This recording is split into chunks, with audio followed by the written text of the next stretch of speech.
Hello, my name is Daydreamer Dan, and I can't believe I'm saying this in the year 2023, but trigger warnings aren't bad. On January 27th, 2023, the Dead Space remake was released. While it did get nearly universal praise from both critics and fans alike, there was one specific change in the game that caused a little bit of a stir online. One terrifying, horrific change that sparked a huge debate regarding expectation, accessibility, and the entertainment industry as a whole. Something more controversial than zombie babies shooting spikes out of their backs, the Dead Space 2 ads about how your mom doesn't want you to play this game, or even the most heinous aspect of Dead Space 3, microtransactions. No, the topic of today's video and the culprit behind this controversy would be this: a show content warning. While many websites were praising Dead Space for their inclusion of a content warning option, this seemingly innocuous option led to some confusion as well as some mockery online. This is the lamest generation in history. Adding content warnings to an M-rated horror game is f***ing cringe. It would be like going to watch a horror movie and right before a jump scare, a warning message flashes on the screen for a few seconds, defeating the point. Bruh, the content warning is that you're playing f***ing Dead Space. Lamau. Wrong you are, by the way. I'm normally not a grammar snob, but for these people I can be. The way that people are talking about this feature makes me think that trigger warnings were actually the things that killed everyone on the Ishimura. These 4 tweets were just a sample of the reactions about this added feature, but while I was reading these disapproving comments, a lot of them boiled down to the same few arguments. One, that it's a horror game and it defeats the entire purpose of scaring the player if a warning pops up right beforehand. 2, that this game is rated M for mature, so those topics would already be covered by that rating. And 3, that content warnings are useless and they wouldn't even help if they were implemented. Reading a lot of these responses on face value is honestly quite frustrating. In an attempt to make this game better for everyone, the developers have become a laughingstock to those who believe that society has become too sensitive or too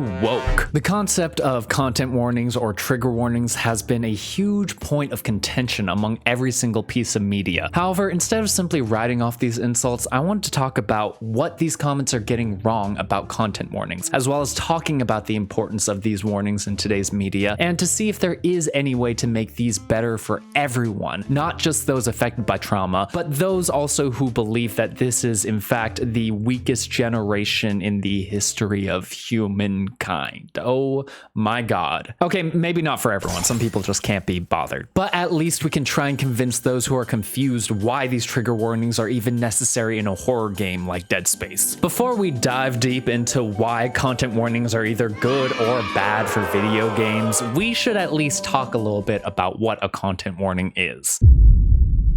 Surprisingly, there is no consistent definition for trigger warning or content warning. Webster defines trigger warnings as a statement cautioning the content may be disturbing or upsetting. Dictionary.com refers to them as a stated warning that the content may cause distressing psychological or physiological reactions, especially in people who have previously experienced a related trauma. Ben Shapiro, however, refers to them as the real reason why mass shootings happen. I wish I was joking. However, Ben Shapiro also doesn't believe that women can get wet, so I'm not going to believe anything from his board-loving brain. There also seems to be a little bit of confusion of if there is a difference between a content warning and a trigger warning. My nose is itchy. For this video, we're going to use content and trigger warnings pretty synonymously. Both will be referring to a statement that acts as a warning that the content being covered may be sensitive in nature and potentially triggering. Obviously, this is not a perfect definition, but it should work well enough for what we're going to be talking about today. Content warnings not only have appeared across all types of media, but at different levels of intensity as well. Back in 2001, the movie Saving Private Ryan was first being aired on ABC. With it, they decided to add a disclaimer at the very beginning which warned viewers about graphic, realistic World War II violence as well as adult language. An abridged version of this warning was also included after every single commercial break right before the movie started playing again. On top of that, it included an introduction from Bob Iger, the president of the Disney company at the time, warning parents about letting their children watch this movie. It's common practice for TV shows like Stranger Things, CSI New York, and The Crown to include special trigger warnings before certain episodes in order to make sure that audiences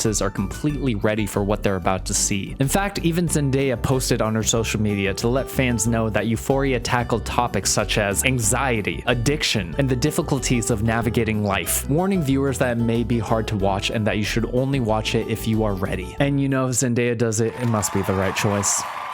Slay. From these examples, we can see that content warnings seem to be coming from a good place, and most of the time they're just added to make sure that people don't have an adverse reaction to a piece of media. So what's the deal with content warnings? Hey, it's me, the devil's advocate. I was gonna get real horns, but I just completely forgot about it, so I'm just gonna do it in post. Thanks, Dan. Although I don't agree with most of the criticisms that I brought up earlier in the video, I do want to bring them up because I think it's important to understand why people are so combative about content or trigger warnings in order to help them understand a little bit more why, even if they aren't perfect, they are important. So let's try and look at some of these criticisms, analyzing them through the lens of the Dead Space content warning feature that we've been talking about. We're starting off with this: trigger warnings spoil the content of a piece of media. This is probably the gripe that I hear the most about trigger warnings. Many people view trigger warnings as potential spoilers. This was a common argument that I saw in response to Dead Space, as a lot of people thought that these warnings would just cheapen the experience and remove any tension before any jump scares. Another unfortunately great example of this is Forson's playthrough of As Dusk Falls, specifically his comments on the 3rd chapter of the game. This chapter contains graphic images of characters' suicide that some players may find distressing. Players are advised to use their discretion when deciding whether to play. You also have the option to skip this entirely, with a positive outcome being pre-decided. Imagine being so retarded spoiling. Oh my god, these devs are actually soy. And then you spoil the only interesting parts of the game, probably. Wow. Can't even put that thing before at the start of the game and add a bunch of other nonsense stuff that aren't in it. Okay, so Forson's ableism aside, he does bring up something interesting. Why not just include all of these warnings at the beginning of the game, or better yet, just leave them to the rating system? I will agree that having a trigger warning right before a scene will potentially spoil that part of the game. I'll also agree that having warnings at the beginning of a movie or a TV show will have you anticipated for it to happen. All of these can be very frustrating for the average consumer. However, let's try and consider this from the opposite perspective. Instead of coming this from a average consumer's viewpoint, let's think about this from someone who has experienced trauma themselves. This isn't a wildly small portion of the population. In the US alone, 70% of people in their lives experience at least one traumatic experience. Of them, 20% end up getting a diagnosis of PTSD or post-traumatic stress disorder. Currently, about 1 in 13 people suffer from PTSD in the United States alone. That comes out to roughly 25.5 million Americans. As you can see from this list, PTSD can come from any sort of trauma, whether it is the loss of a loved one, sexual assault, or even shootings. PTSD is not an uncommon thing. We could potentially help a large portion of the population from having negative experiences from these games, movies, or television shows. These statistics can potentially help us understand how many people could benefit from these triggers, but what if a piece of media was just labeled as mature? Would that potentially cover this well enough? That leads us to our second criticism about trigger warnings. If a piece of media is rated for adults, should triggers be expected? I'm sure that you've seen a rating system at some point in your life. In the US, we have the Motion Pictures Association for movies, the TV Parental Guidelines for television, and the ESRB ratings for video games. Unless you're a literal baby who doesn't understand letters and numbers, if you are, then why are you watching this video? Just go watch a Coco Melon. Baby Shark. So if something is rated for adults, does that mean that it shouldn't require a content warning? All three of them already kind of do. I mean, if you've seen any of these rating systems, you've probably seen that they have some additional words underneath, such as sexual themes or violence. However, something to keep in mind is that the rating doesn't determine what content is in a game or a movie. A rated M video game about killing zombies could be really easy for most people to digest. However, the addition of sexual assault or child death within that video game could make it much more difficult and triggering for some people. In fact, there are even some situations where triggers such as animal death can be present in pieces of media that aren't considered mature, such as Marley and Me. Going back to our main point, the Dead Space trigger warnings are actually a fantastic example of this. Yes, in Dead Space, you are meant to physically destroy aliens and eviscerate them into a tiny million pieces. However, there are a lot of people who are okay with the cartoony violence of slicing off limbs, but may not be as okay with self-harm depictions or suicide within a video game. That's why the content warning option doesn't get rid of any gore towards the necromorphs or lets you know when they're about to jump around a corner. Those are expected for this video game. As we talked about previously, there are many different events that can potentially cause trauma, and no two PTSD victims should be treated the exact same way. That's why it's important to include these other warnings, whether it's within the rating system itself or if it's just a quick heads up about what's going to be in the next section. However, while we have been talking about how many people could potentially benefit from a trigger warning and why it goes beyond a rating system, we haven't really had a chance to talk about why they're important. This leads us to our final and boldest argument against trigger warnings. Trigger warnings either don't help or make things worse for victims of trauma. A common argument a lot of people who are anti-trigger warning will use is that there are several research studies out there that actually do show that trigger warnings do not help those who are victims of trauma or even make their experiences worse. It's glasses time. We're going into some research papers. Trigger Warnings, Empirical Evidence Ahead by Bellett, Jones, and McNally, and Helping or Hurting, The Effect of Trigger Warnings on Individuals with Traumatic Histories by Jones, Bellett, and McNally. Wait a minute. Interestingly enough, the two studies that are often cited by those trying to prove that trigger warnings aren't helpful are written by the same three men. Not saying it's a bad thing, just something to keep in mind when considering the results. Empirical Warning, or what the Trigger Warning Empirical Evidence Ahead, published in 2018, was investigating the psychological effects of issuing trigger warnings. They assigned 270 people to read literary passages, but only half of them got a trigger warning if their passage had any distressing content. The participants were then given questions, and based off those results, the researchers actually found out that those who were given a trigger warning had increased anxiety afterwards if the individual believed that words could potentially cause harm. While the study does have merit, it does have some flaws.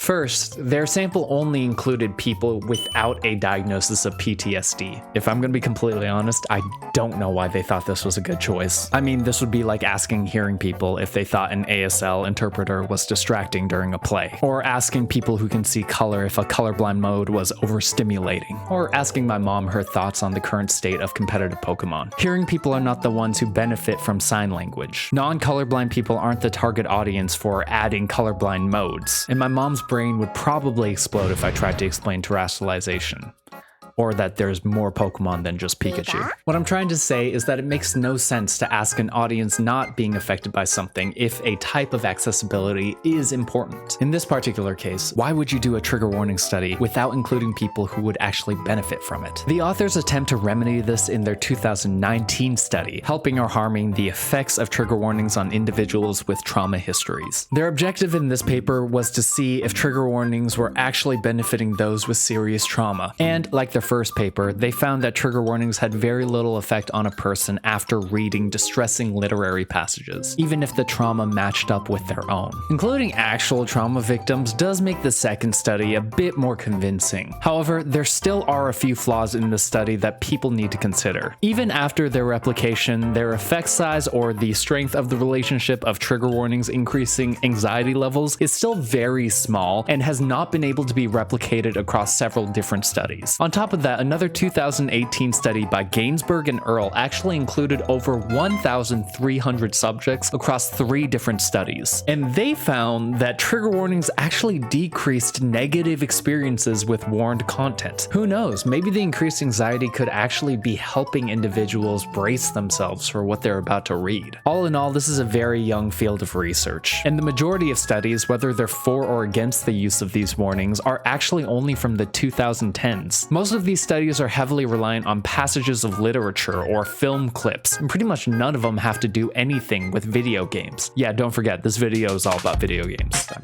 done with that.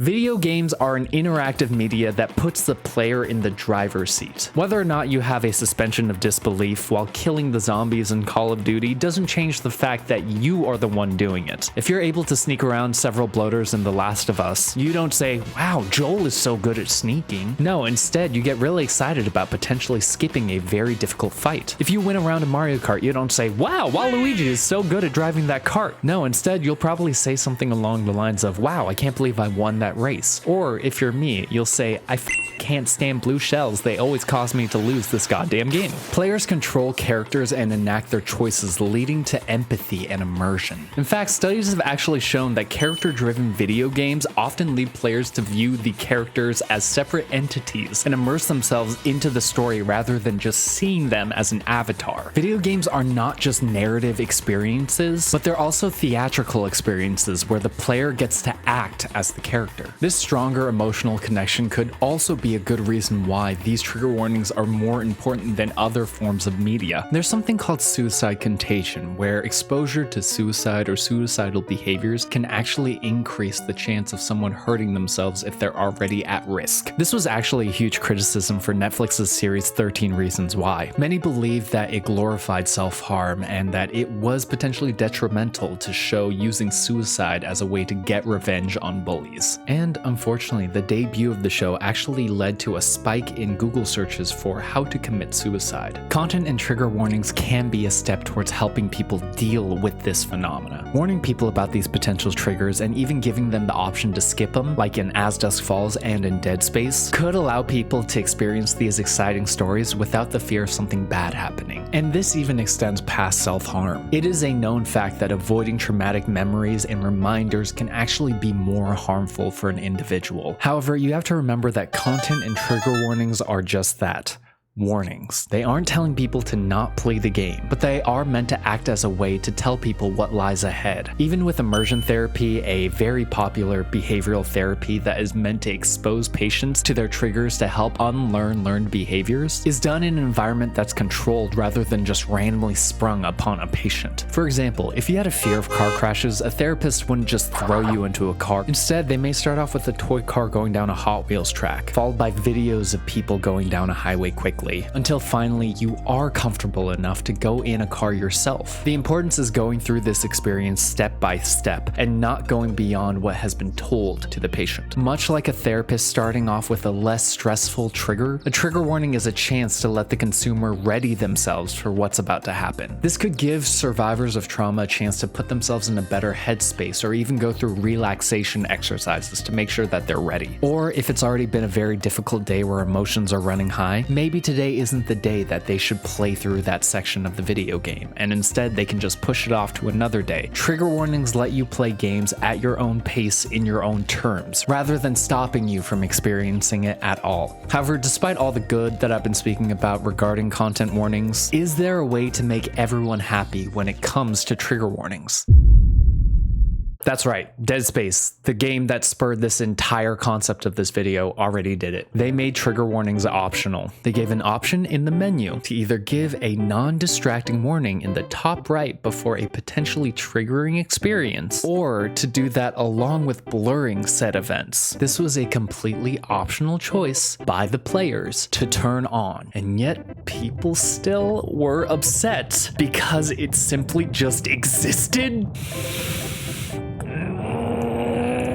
Ignoring this obvious lapse in judgment of just not turning it on, making trigger warnings optional is honestly a very smart way that all forms of media should be working towards. Whether it's an option to turn on the game or even a QR code that you can scan before watching a TV show or a movie, these seem like very simple and optional ways to avoid triggering experiences without necessarily spoiling it for those who don't care. Even making websites like doesthedogdie.com can be a huge plus. Even in Twitch streams, you can just include a link that leads to all the different trigger or content warnings that potentially can show up in a video game. This gives the option for those who are affected by trigger warnings to feel safe, while those who aren't can just continue on. And I think that's an important distinction that we have to look at. This all comes down to accessibility, much like adding a colorblind mode or captions or even controller mapping. Video games are trying to increase accessibility so that anyone can experience the story. No one should feel like they aren't able to experience it at the same level as others, and this includes victims of trauma. And honestly, that's a beautiful thing, but that does mean that more people have to experience that really shitty anti-gravity room where I was confused for like 30 minutes. There honestly should have been a trigger warning for that room by itself because I almost threw my controller through the screen. And at the end of the day, despite the fact that we're still learning the best ways to deal with triggers, I still believe that there is more good that comes from including these rather than completely ignoring them. So just remember that trigger trigger warnings aren't bad.